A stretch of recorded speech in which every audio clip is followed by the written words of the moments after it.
Le dragon chinois, un symbole très vénéré, a travaillé très dur pour conserver sa beauté tout au long des dynasties. Remontons l'histoire pour un concours de beauté des dragons. Qui a dit que les dragons devaient avoir l'air sérieux? Un peu de rougissement ne fera pas de mal du tout. Ce pionnier de la dynastie des Qing, par exemple, arbore du rose tendre de la tête aux pieds. Celui-ci, cependant, était probablement trop bronzé et avait l'air un peu trop grillé. Maintenant, préparez-vous à voir le dragon d'or de la dynastie des Tang, avec une langue incroyablement longue. Les images de dragons les plus admirées se trouvent dans les 9 dragons, un rouleau peint à la main sous la dynastie des Song.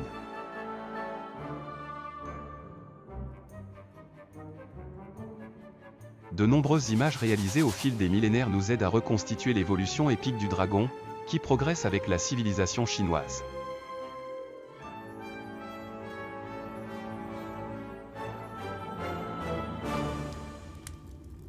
Voici quelques-unes des premières formes de dragons, plutôt étranges et curieuses dans leur apparence. Celui-ci a la forme d'un embryon, indication de l'origine commune de la vie.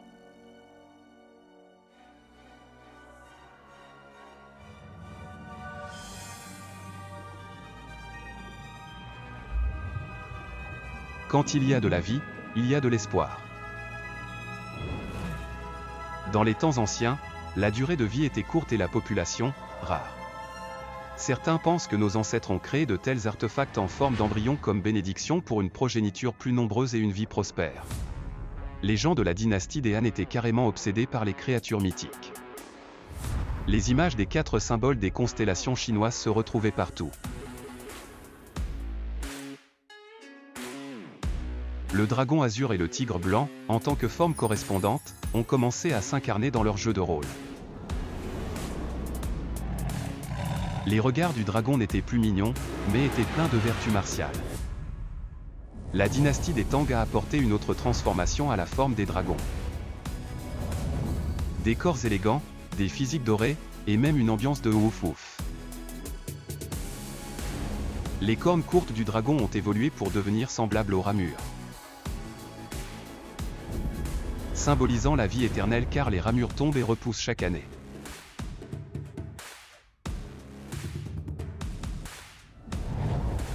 Il est possible que les anciens pensaient que l'ajout de ramures à la tête du dragon amplifierait également sa divinité. L'esthétique du dragon a atteint son apogée sous la dynastie des Song. À une époque de prospérité économique, la créativité artistique de la population de la dynastie des Song était hors du commun. Son académie impériale d'art a connu de multiples expansions, nourrissant une grande quantité d'œuvres d'art fusionnant l'image du dragon avec diverses autres créatures de la vie réelle ou imaginaire.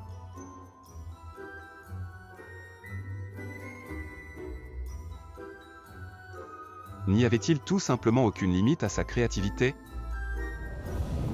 La ramure, la tête de chameau, les écailles de poisson, les griffes d'aigle et le ventre de coquillage. Tout cela est bien plus encore réuni en un seul corps. Depuis la dynastie des Yuan, le dragon a vieilli avec grâce, abandonnant son fardeau d'idole, et a commencé à adopter un style décontracté. Lunettes, yeux de chat et museau de cochon, il fait selon son bon plaisir. Les styles peuvent changer, mais la disposition ne peut être compromise. Vous voyez la barbe épaisse? Ce n'est pas un signe de sénilité. Il représente plutôt la sagesse et l'autorité. Et voici le dragon d'or à 5 griffes.